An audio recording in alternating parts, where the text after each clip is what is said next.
J'ai enfin vu Venom au cinéma et je vais vous dire ce que j'en ai pensé. Je le vois très en retard, mais je vois tous les films très en retard. D'abord parce que j'habite à un endroit où il n'y a pas beaucoup de cinéma. Et de deux, parce que je manque de temps, deux enfants, aller au cinoche. Et puis, je suis vieux moi, vous savez, il y a moins d'excitation à chaque sortie de film. J'étais le premier en 2001 ou 2000, en 2000 pour le Spider-Man 1 et en 2002 ou 2003 pour le Spider-Man 2 de Rémi, j'étais le premier dans la salle, première séance. Et puis, maintenant, il y a moins le côté événementiel, même s'il ne faut pas qu'on boude notre plaisir, parce que c'est quand même cool que les super-héros dominent le monde, alors que quand j'étais enfant, lire des comics, c'était un peu pour les débiles. Donc du coup, c'est plutôt une avancée, donc réjouissons-nous de tout ça. Alors j'ai vu Venom, enfin, je vous rappelle que Venom n'est pas un film Marvel Studios, ça c'est Venom en comics.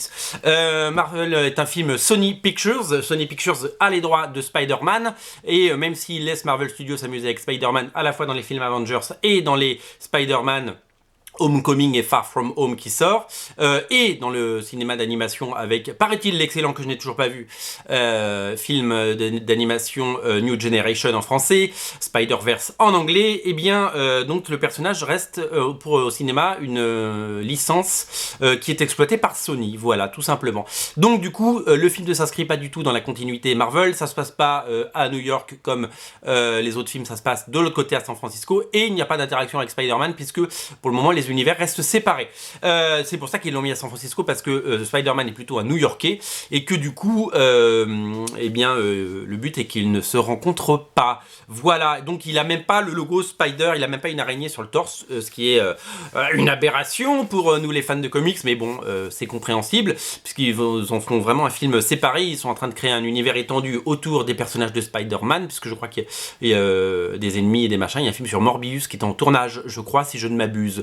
Alors, concernant Venom, du coup, comme il n'y a pas de Spider-Man, il n'y a pas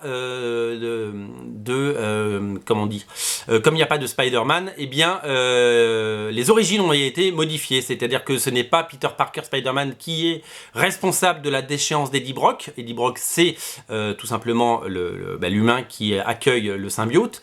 Donc du coup, ils ont créé des nouvelles origines.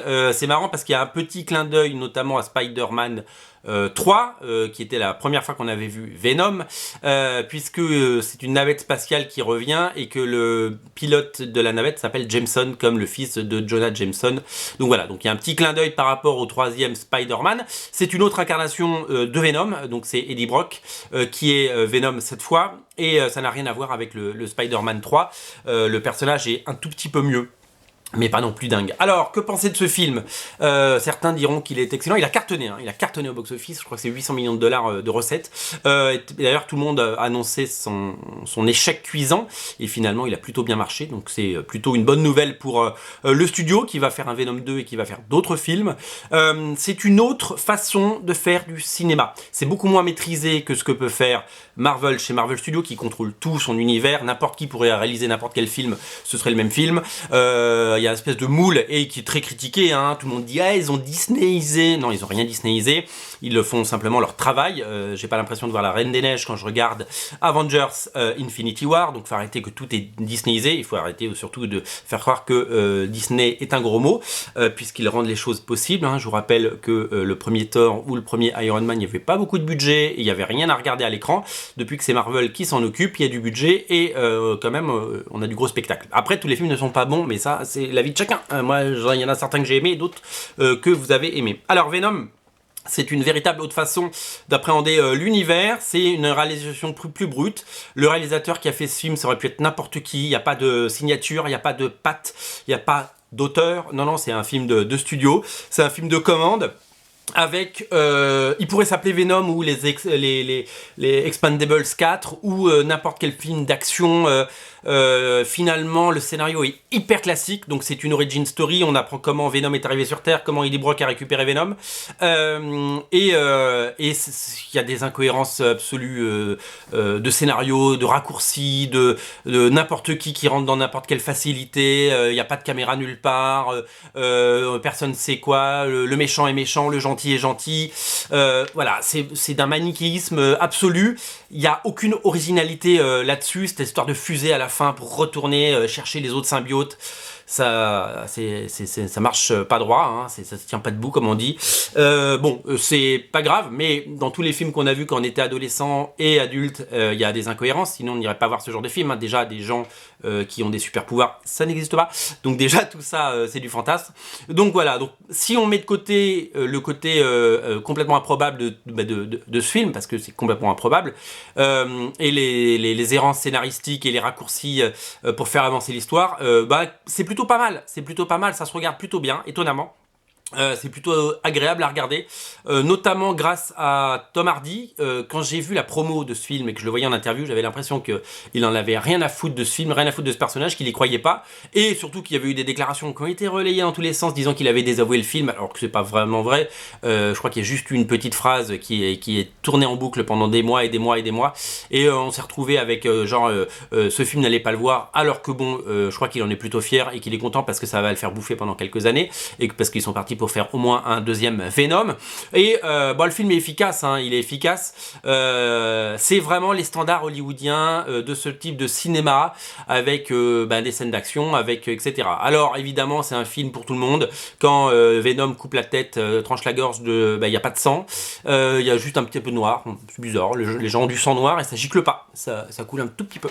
Voilà. Et puis il y a aussi le côté combat final, qui est un petit côté bouillie numérique que je déteste.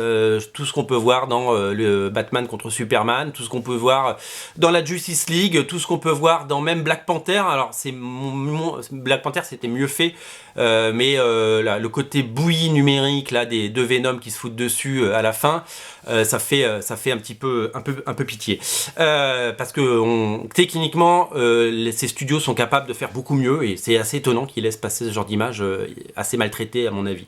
Donc le film n'est pas nul, c'est les standards, voilà. Alors je suis pas dans la cible clairement, hein, j'ai 42 ans, je suis pas dans la cible, j'ai pas pris un plaisir dingue à le regarder, mais je m'attendais à avoir une daube, et finalement j'ai regardé un film qui se regarde, voilà, qui ne restera pas dans l'histoire du cinéma, qui fait le job, et qui a des bons côtés, je vous le dis. Le casting est assez sympa, Tom Hardy fait le job, Michelle Williams aussi, elle est plutôt bien, et puis voilà, c'est assez, les comportements des humains sont assez logiques par rapport à ça, et la relation Venom Eddie Brock est plutôt pas mal, ils se parlent, ils commencent à s'apprécier, ils travaillent ensemble, et c'est plutôt sympa. Il est pas, au début il est dans le rejet évidemment, et puis après ils sont dans l'acceptation, et après ils sont dans le partnership, quoi, et comme dans un jeu vidéo ils travaillent ensemble, voilà. Donc voilà, c'est pas un grand film, c'est un bon divertissement avec plein d'erreurs, voilà, le genre de truc quand on regarde on fait voilà, on souffle un peu, des quelques petits moments pénibles, un peu de bouillie numérique à la fin, mais ça fait le job, voilà. Donc le personnage de Venom, nous on l'aime depuis Todd McFarlane.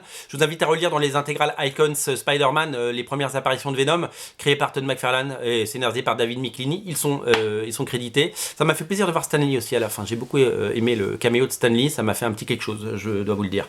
Qu'est-ce que je voulais vous dire, moi le bouquin que je vous recommande pour lire les origines de Venom, c'est Venom par Zeb Wells et Angel Medina. C'est dans la collection Marvel Dark chez Panini en VF, et c'est vraiment le bouquin à lire si vous voulez lire, prolonger le plaisir, parce que graphiquement c'est exceptionnel ce que nous propose, bien entendu c'est pas l'histoire du film, hein, c'est vraiment des origines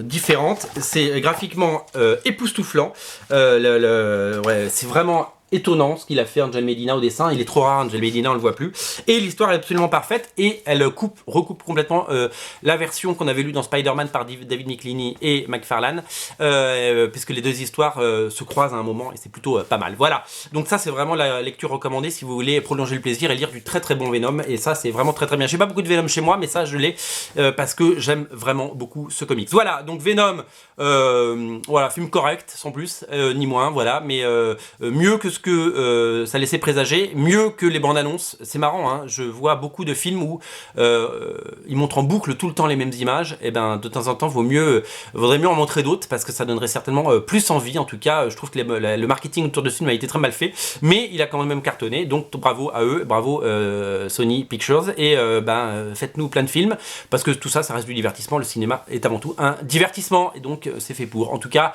il s'en sort avec la moyenne tranquille, et voilà, on peut continuer à regarder des films, et c'est bien d'avoir un autre point de vue que Marvel Studios ou DC, voilà, mais du coup j'ai plus qu'à aller voir les autres, hein. J'ai plus qu'à aller voir Captain Marvel, j'ai plus qu'à aller voir Shazam, Et Aquaman que j'ai toujours pas vu, voilà, j'en ai plein de retard. J'ai vu Ant-Man and the Wasp et la guêpe, ça fera l'objet d'une autre vidéo. Salut, salut!